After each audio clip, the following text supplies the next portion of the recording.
breve introducción a lo que iba a ser este curso y lo que es Nuevos Dirigentes. Este es un primer curso de lo que el año que viene va a ser la Escuela de Formación de Nuevos Dirigentes. Nuevos Dirigentes es un espacio de la pastoral social para jóvenes metidos en la vida pública, política, empresarial, sindical del país, que se crea cuando en su momento Jorge Bergoglio era el presidente de la Conferencia Episcopal Argentina. Así que tiene esas raíces que hoy, gracias a todo el pensamiento que él nos da, lo podemos florecer y armar actividades en torno a lo que dice Francisco. Estamos siempre con el lema hay que leer a Francisco y aplicarlo, así que quisimos empezar con este primer curso con una lectura así intensiva, capítulo a capítulo, como se hace como con todo buen texto de filosofía. Así que queremos aprovechar toda su riqueza. De nuevo, le mandamos un gran saludo a Monseñor Ojeda. Te escuchamos. Bueno, muy buenas tardes. Para mí es una gran alegría poder hacer esta pequeña introducción al curso intensivo sobre Fratelli Tutti. Yo quería decir en primer lugar que si bien esta encíclica comenzó a escribirse antes de la pandemia, el Papa Francisco encontró en la situación de la pandemia como una oportunidad, digamos, como una excelente ventana para poder presentar este tema clave de la fraternidad universal, de la dimensión universal de la caridad fraterna. Primero tenemos que decir que nos hemos sentido especialmente acompañados por este pastor de la Iglesia. Lo hemos sentido muy conmovidos el 27 de marzo de este año, cuando en la soledad de la Plaza de San Pedro, en esa tarde lluviosa, hizo esa oración al Señor, a la Virgen, y nos comentó el Evangelio de la tempestad sosegada. Allí el Papa nos decía: estamos asustados y perdidos frente a la tempestad. Nos dimos cuenta de que estamos en la misma barca, frágiles y desorientados, todos llamados a remar juntos y todos necesitados de consuelo y al mismo tiempo importantes y necesarios. A partir de ese momento y de ese llamado a la conciencia de que somos hermanos, el Papa empieza a desplegar una actividad impresionante, que para mí es una preparación pastoral a la entrega de esta encíclica. La carta a los movimientos sociales, sus predicaciones diarias en Santa Marta, seguidas por miles y miles de personas. Al mismo tiempo, las últimas catequesis sobre cómo curar el mundo, que son la preparación inmediata a Fratelli Tutti. Y así la carta al clero de Roma, el plan para resucitar. El Papa nos decía: no podíamos seguir sanos en un mundo enfermo. ¿A qué normalidad vamos a volver? ¿Vamos a volver a una normalidad donde encontremos más pobreza, más desocupación? ¿Qué tipo de normalidad sería esa? Entonces, en esta crisis, él va a encontrar la oportunidad de tocar las bases mismas de la convivencia social en el mundo. Así como en Laudato Si había planteado el Santo Padre un cambio profundo en los estilos de vida, un cambio profundo en los hábitos de consumo, así acá, más a fondo, el Santo Padre plantea un cambio profundo en el sentido de nuestra vida. Y el sentido de nuestra vida tiene que ver con la relación, con vivir en relación. Eso lo vamos a ver en un ratito. Los fundamentos, las bases. Para mí, el primer fundamento de la encíclica es el Evangelio. Y esto es clarísimo. No solamente porque nosotros podíamos plantear, si seguimos el método del ver, juzgar y obrar, podemos decir que el capítulo primero, sombras en un mundo cerrado, corresponde al ver. El capítulo segundo, un extraño en el camino, es la iluminación a través de la parábola del buen samaritano. Y todos los otros capítulos tienen que ver con el actuar, con cómo se despliega, a través de qué herramientas, de qué instrumentos se despliega esta fraternidad universal. Pero estoy diciendo que el fundamento es bíblico porque más allá de ese número 277, que yo lo recomiendo leer especialmente cuando habla de la importancia de las religiones y fundamenta lo nuestro en la música del Evangelio, si falta la música del Evangelio, ¿qué sería nuestro mundo? Más allá de esto, es porque a lo largo de toda la encíclica está como subyacente la pregunta que él en muchas predicaciones ha tomado y que va a ser la pregunta que nos defina en el encuentro final con el Señor. ¿Dónde está tu hermano? ¿Dónde está tu hermano? Yo diría que esa pregunta está subyacente a toda esta encíclica. ¿Qué vamos a responder? ¿De qué lado vamos a estar? Vamos a decirle al Señor, ¿qué me importa de mi hermano? Que se arregle. O la respuesta de Caín, no sé. ¿Soy acaso el guardián de mi hermano? La respuesta de Caín no solamente es una mentira, no sé, es una mentira. Mucho más que una mentira, es que está cuestionando el carácter de custodio de su hermano, que tiene la fraternidad. Está cuestionando a aquel mismo que le pregunta, ¿dónde está tu hermano? Nosotros tenemos, además de este fundamento, el fundamento del Santo Padre como pastor, que es la palabra de Dios, la figura de San Francisco de Asís, que no va a ser ya solamente como en Laudato Si, la figura del santo en armonía con todo el cosmos, el santo que hermana la naturaleza, hermana la tierra, hermana a los hermanos y hermanas, sino que además de ser el santo del equilibrio cósmico, diríamos, acá San Francisco aparece como el hermano universal por haber elegido la pobreza. Justamente es la elección de la pobreza y del configurarse con Cristo pobre lo que le permite a San Francisco esa libertad de experimentar la fraternidad. Y al mismo tiempo esta cuestión impresionante, tan adelantada a su tiempo, de su encuentro con el sultán. Y esa frase que resulta del encuentro con el sultán, de decirle a sus hermanos que no promuevan las controversias, sino que se sujeten a otros, más allá de lo que piensen, de lo que sientan, más allá de su sentimiento religioso. En este sentido, entonces, tenemos otro fundamento de la encíclica que es San Francisco de Asís.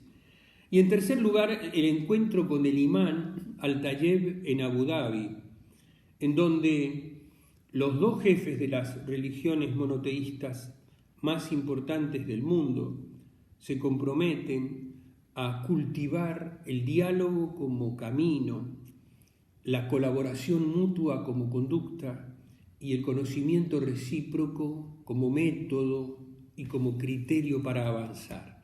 Y allí el tema saliente de la declaración de Abu Dhabi es la dignidad sagrada de la persona humana por ser hija de Dios. En realidad, si nosotros comenzamos con este ver, la descripción que hacen sombras en un mundo cerrado, Francisco va a plantear la apertura, pero al mismo tiempo observa con esa fina inteligencia que la palabra abierto ya está contaminada por haber pasado al mundo de la economía. Cuando hablamos de apertura, nos referimos a la apertura de la economía.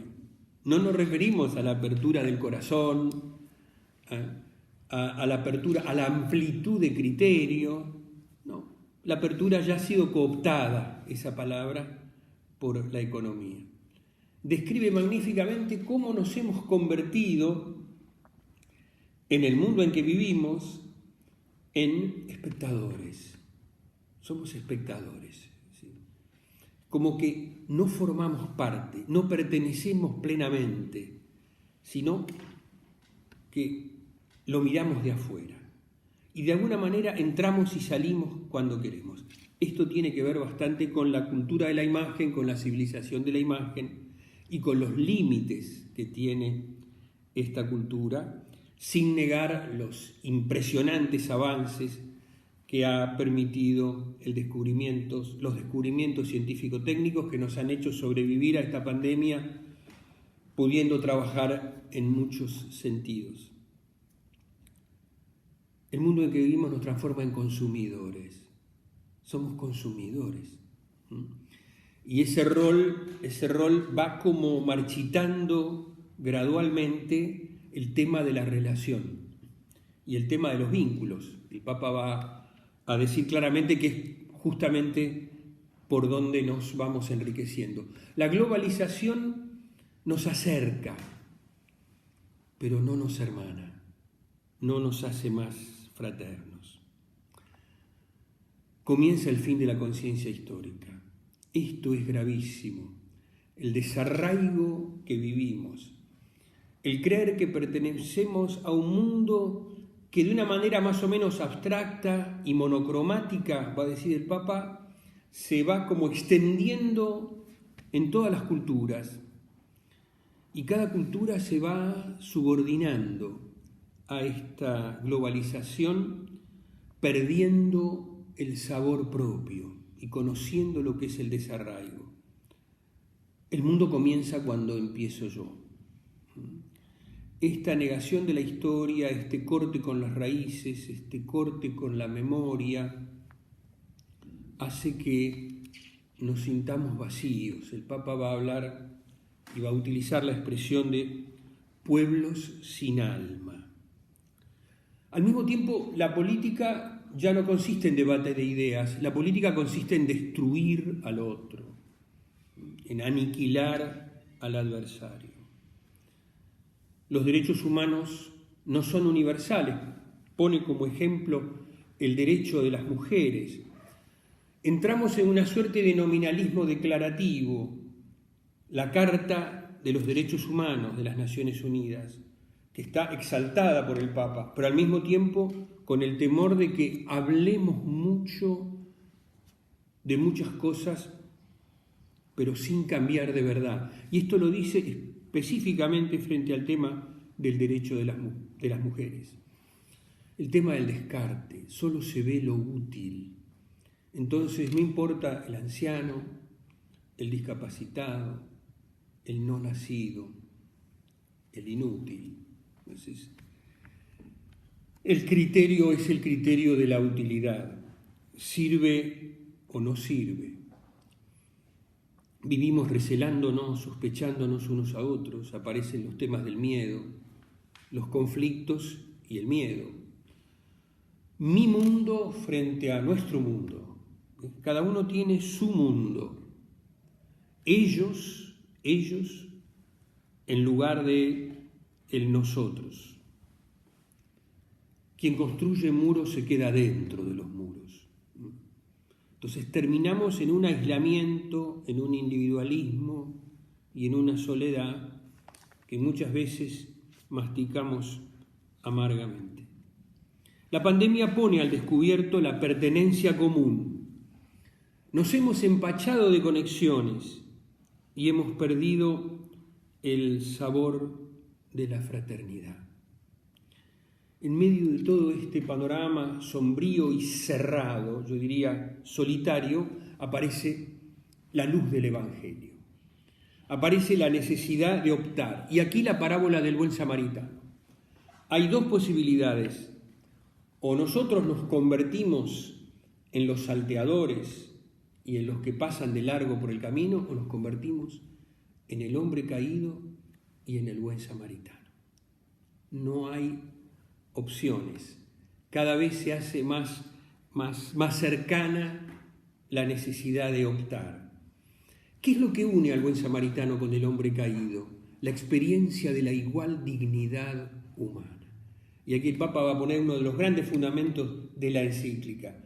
Los dos se encuentran porque son personas humanas, no por los cargos que tienen, no por los cargos que detentan, por su lugar en la sociedad, sino que se encuentran en esa dignidad. Y los dos crecen y los dos se enriquecen, ya que la vida no es tiempo que pasa, sino que la vida es tiempo de encuentro.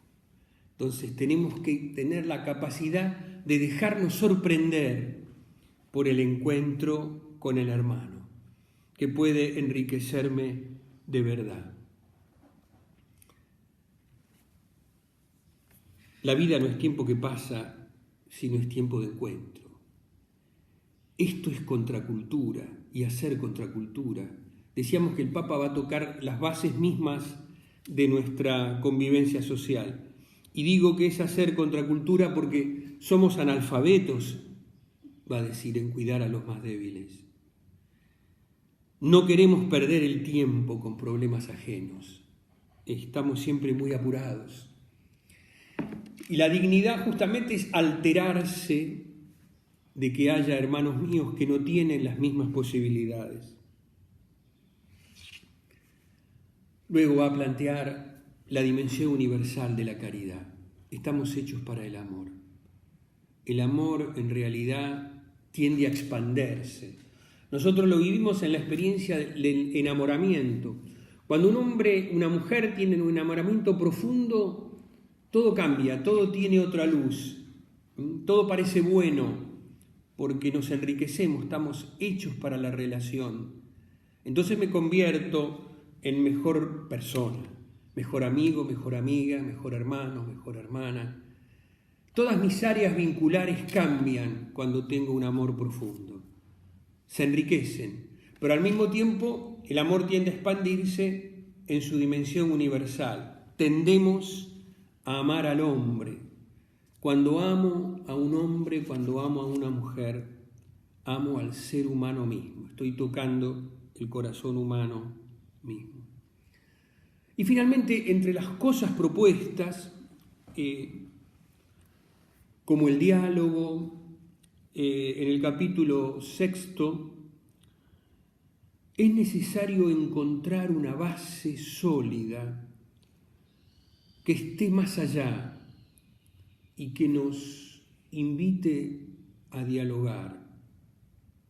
Esta base es la sacralidad de la persona humana.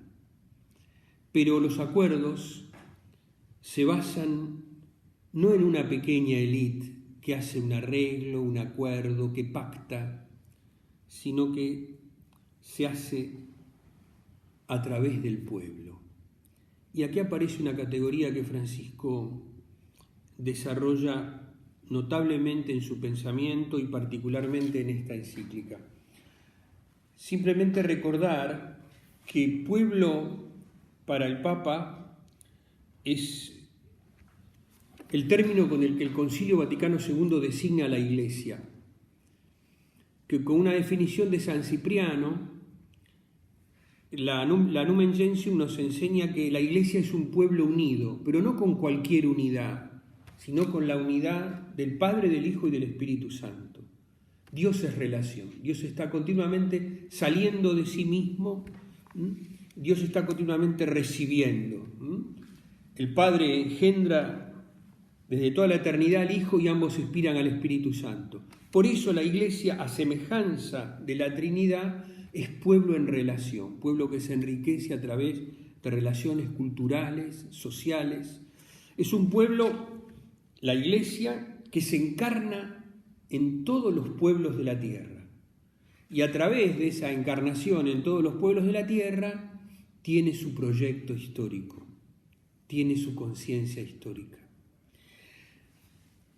Es en la base del pueblo mismo que se tiene que armar el consenso, que tiene que ser más un convencimiento que una ley externa, desde afuera, que me obligue solo porque voy a ser penado o porque tengo miedo. tenemos que llegar al convencimiento de la dignidad de la persona humana como un principio más allá para poder entendernos y para poder dialogar, para poder hacer caminar ese poliedro donde realmente somos distintos. El gran desafío de la encíclica es cómo vivir la diversidad, cómo vivir la diferencia, cómo animarnos a vivir la diferencia juntos, a modo del poliedro, no al modo de la esfera. Finalmente, como un modo que recomiendo para la lectura de la encíclica, el pensamiento de Francisco aparece claro, pero es una invitación a pensar, es una invitación a conversar sobre cada uno de estos temas que tocan nuestra misma convivencia social. Es una invitación a pensarnos en relación.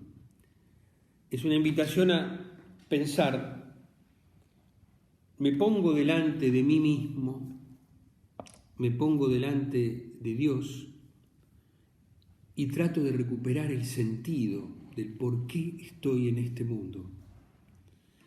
Y entonces dejo que aquel que me tiene que preguntar de verdad me vuelva a preguntar, ¿dónde está tu hermano?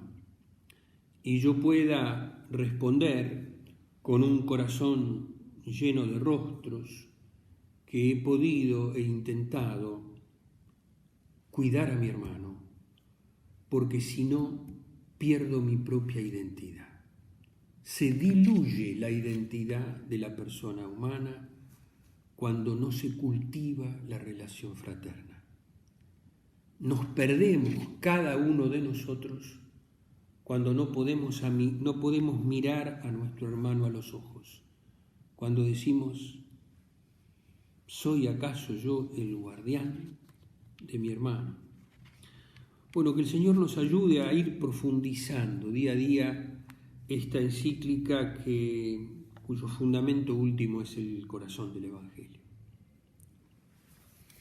Y bueno, agradecemos a Monseñor Ojea por esa presentación, donde nos recuerda el broche de oro que es esta encíclica para todo el año tan intenso de Francisco, y nos invita a no balconear la vida, como dice el Papa, y a no ser indiferentes en este mundo tan marcado de división y desigualdades.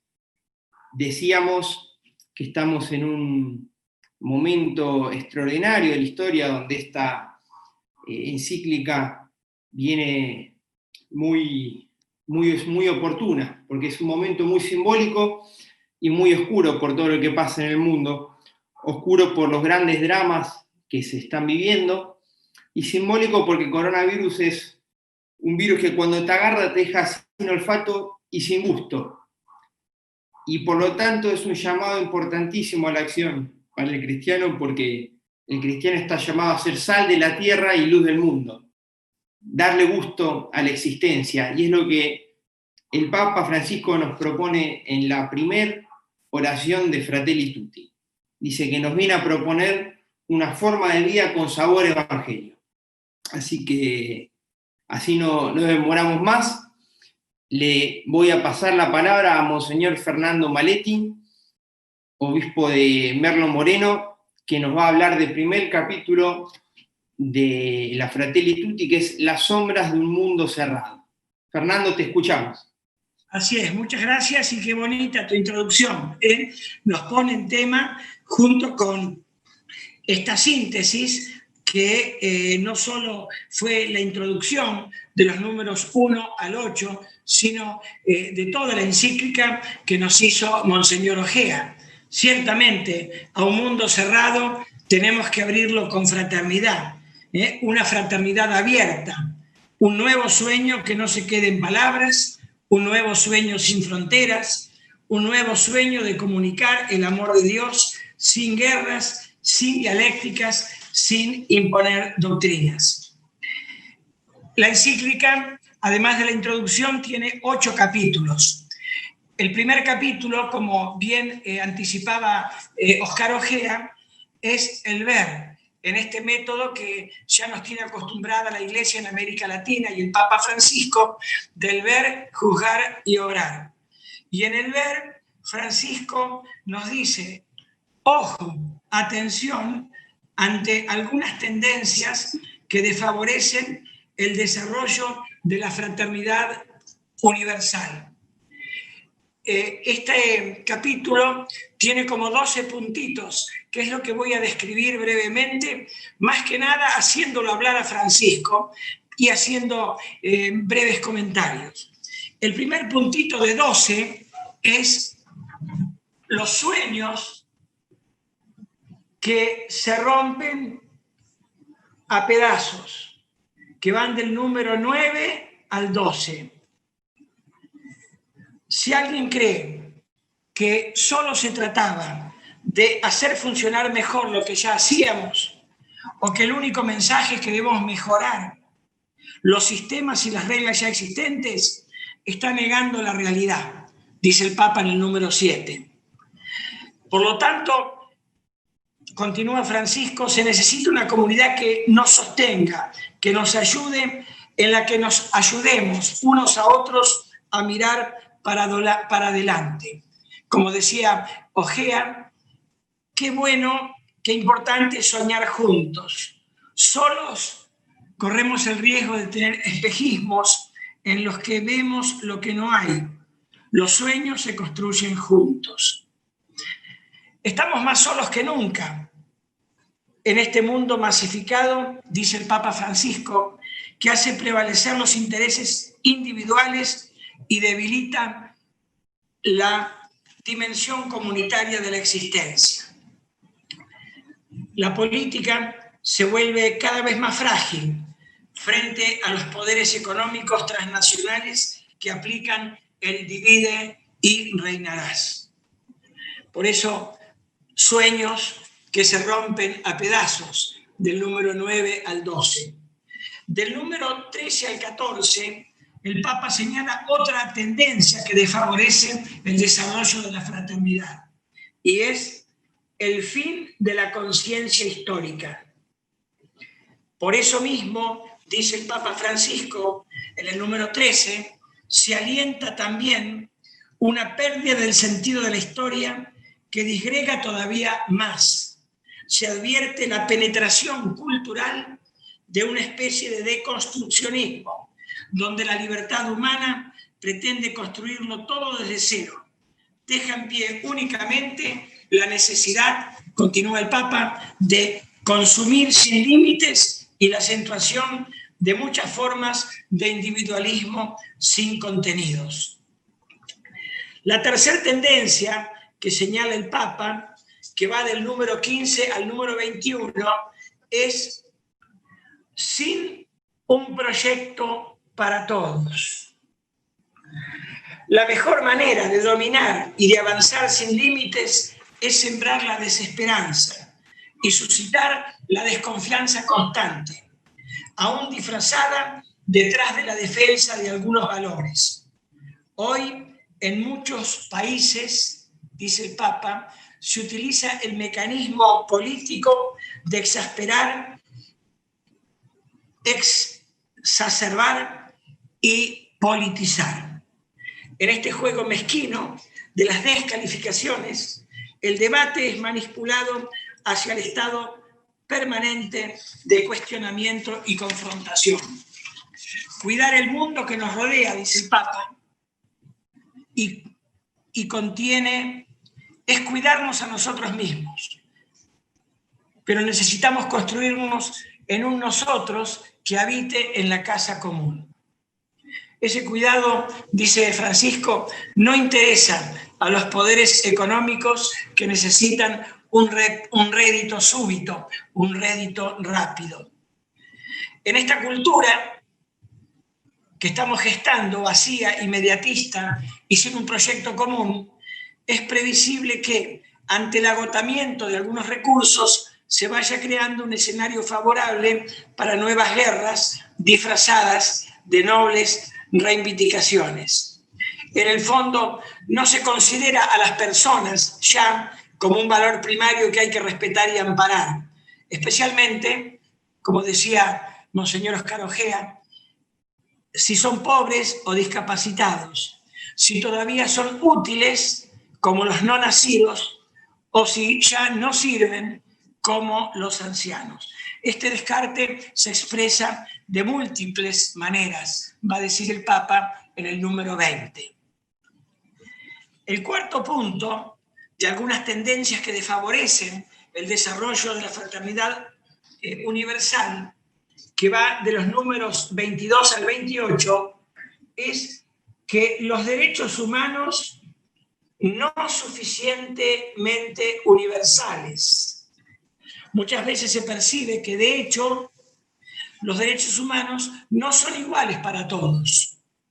El respeto de estos derechos es condición previa, dice el Papa, para el mismo desarrollo social y económico de un país. Hoy como ayer, en la raíz de la esclavitud se encuentra una concepción de la persona humana que admite que pueda ser tratada como un objeto. Lo que es verdad cuando conviene un poderoso, dice el Papa en el número 25, deja de serlo cuando ya no lo beneficia. Reaparece la tentación, dice el Papa, y concluye este punto, de hacer una cultura de muros, de levantar muros, muros en el corazón, muros en la tierra para evitar este encuentro con otras culturas, con otras personas. Y cualquiera que levante un muro, quien construya un muro, terminará siendo esclavo dentro de los muros que ha construido sin horizontes, porque le está faltando alteridad. En el quinto punto, que va de los números 29 al 31, el Papa se refiere a la tendencia de la globalización y progreso sin un rumbo común. Subrayamos, dice Francisco en el número 29, que junto a tales progresos históricos grandes y valerosos, tantos progresos, se constata un deterioro de la ética que condiciona la acción internacional y un debilitamiento de los valores espirituales y del sentido de responsabilidad. El sexto punto que el Papa señala como tendencia que desfavorece el desarrollo de la fraternidad universal está en los números 32 al 36. Las pandemias y otros flagelos de la historia. El mundo avanzaba de manera implacable hacia una economía que, utilizando los avances tecnológicos, procuraba reducir los costos humanos. Y dice el Papa en el número 33, algunos pretendían hacernos creer que bastaba la libertad de mercado para que todo estuviera asegurado. Si todo está conectado, es difícil pensar que este desastre universal, la pandemia, no tenga relación con nuestro modo de enfrentar la realidad, pretendiendo ser señores absolutos de la propia vida y de todo lo que existe. Pasada la crisis sanitaria, va a decir el Papa en el número 35, la peor reacción, ¿cuál sería? Sería la de caer aún más en una fiebre consumista y en nuevas formas de autopreservación egoísta. Ojalá que tanto dolor, dice el Papa, no sea inútil, que demos un salto hacia una forma nueva de vida y descubramos post-pandemia, definitivamente, digo, que nos necesitamos y nos debemos los unos a los otros para que la humanidad renazca con todos los rostros, todas las manos y todas las voces, más allá, dice Francisco en el número 35, de las fronteras que hemos creado. En el punto 7 hay otra tendencia que desfavorece el desarrollo de la fraternidad y es sin dignidad humana en las fronteras. El tema de las migraciones. Para colmo, en algunos países de llegada, dice Francisco en el número 39, Los fenómenos migratorios suscitan alarma y miedo, a menudo fomentados y explotados con fines políticos. Se difunde así una mentalidad xenófoba de gente cerrada y replegada sobre sí misma.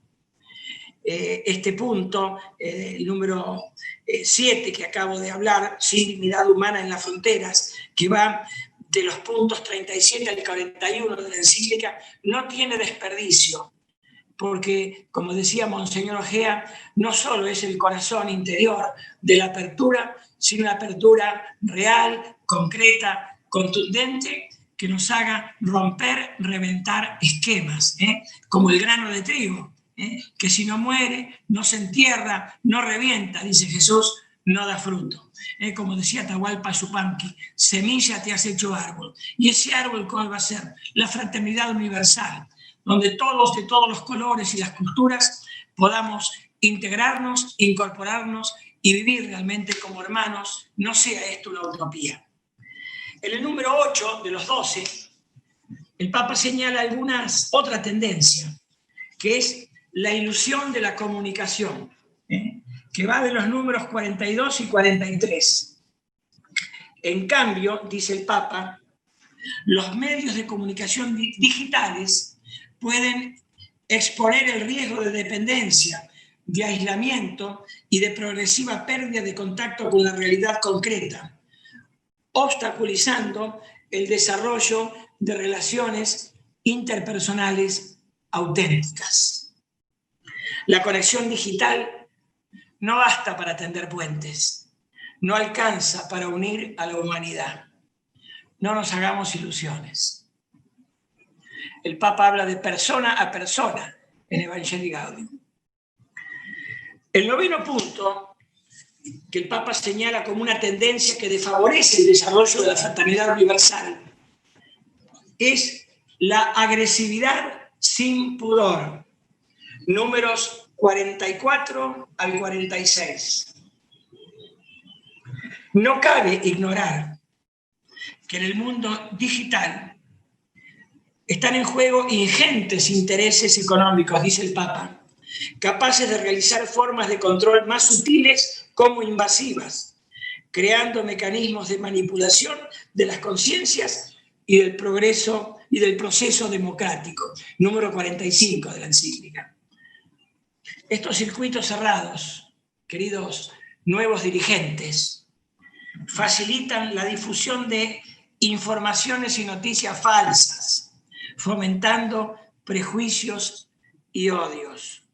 Conviene reconocer que los fanatismos que llevan a destruir a otros son protagonizados también por personas religiosas, sin excluirnos los cristianos, que podemos formar parte de redes de violencia verbal a través de Internet y los diversos foros o espacios de intercambio digital.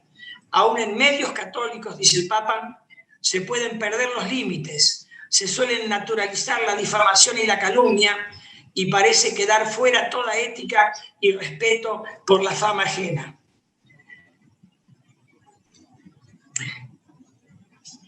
Un temazo también. El 10º de los 12 puntos de este capítulo primero, las sombras de un mundo cerrado, es que existe una información sin sabiduría, dice el Papa, de los números 47 al 50. El Papa dice en el número 48, San Francisco de Asís escuchó la voz de Dios, escuchó la voz del pobre, escuchó la voz del enfermo, escuchó la voz de la naturaleza, y todo esto lo transforma en un estilo de vida. Deseo que la semilla de San Francisco crezca en todos los corazones.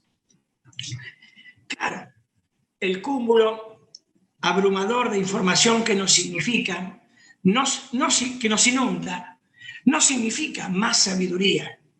La sabiduría no se fabrica con búsquedas ansiosas por Internet, ni es una sumatoria de información cuya veracidad no está asegurada. De ese modo no se madura en el encuentro con la verdad. Así, dice el Papa en el número 50, la libertad es una ilusión que nos venden y que se confunde con la libertad de navegar frente a una pantalla. El problema es que un camino de fraternidad local y universal solo puede ser recorrido por espíritus libres y dispuestos a encuentros reales. El 11º punto, el Papa se refiere a un temazo como todos: sometimientos y autodesprecios, que va del número 51 al 53. Y luego hablar del Papa. Destrozar la autoestima de alguien es una manera fácil de dominarlo. Número 52. Detrás de estas tendencias que buscan homogeneizar el mundo, afloran intereses de poder que se benefician del bajo aprecio de sí, al tiempo que a través de los medios y de las redes se intenta crear una nueva cultura al servicio de los más poderosos. Esto es aprovechado por el ventajismo de la especulación financiera y la expoliación, donde los pobres son los que siempre pierden. Por otra parte, ignorar la cultura de un pueblo hace que muchos líderes políticos no logren implementar un proyecto eficiente que pueda ser libremente asumido y sostenido en el tiempo. Estos 11 puntos, que son como subtítulos dentro del título del capítulo primero, Las sombras de un mundo cerrado, se remata en el punto 12, que tiene esta palabra que el Papa pone: esperanza, que son los dos últimos números del capítulo, 54 y 55. La esperanza con mayúscula, que no son, hermanos, compañeros, no son las esperanzas con minúscula. Espero que se me cumpla tal sueño. Espero cambiar el auto. Espero subir un escalón en mi laburo. Espero tal cosa en la familia. Espero que en el barrio suceda tal o cual cosa. Espero que pueda llegar a arreglos con otros compañeros del mundo político para que la votación sea más beneficiosa para lo que espero con minúscula. La esperanza que el Papa pone con mayúscula en los números 54 y 55 es la virtud teologal de la esperanza, es decir, una de las tres virtudes clave: fe, esperanza y caridad, que es la esperanza del reino de Dios, pero no como algo etéreo, volátil, solamente futuro, sino como un reino que tenemos que ir construyendo aquí abajo. Ayer celebrábamos, este fin de semana pasado, la fiesta de Cristo Rey, Jesucristo, Señor y Rey del universo. Esto no es simplemente la realeza del Rey con corona, con anillo importante, con trono y con un pueblo a su disposición. Es el Rey cuyo trono es la cruz, cuya corona es la corona de espinas, y cuyo pueblo, él se somete al pueblo y da la vida por ellos. Y esto es lo que conforma entonces nuestra esperanza con mayúscula y que tenemos que hacernos nuestros. Les pido que lean cuando se vayan en su casa, en familia, con otros compañeros del espacio político del que pertenecen. Ahora, cuando estén viajando, si pueden, los números 54 y 55, porque esto corona con no con el optimismo, sino con la esperanza cristiana con mayúscula, las tendencias que desfavorecen el desarrollo de la fraternidad universal. Y quiero terminar este capítulo primero, después seguirán los restantes en los días que vengan, donde ojalá yo también pueda estar presente, escuchando y haciendo con todos ustedes este curso. Y felicitaciones a los organizadores, 10 puntos, esto es muy bueno.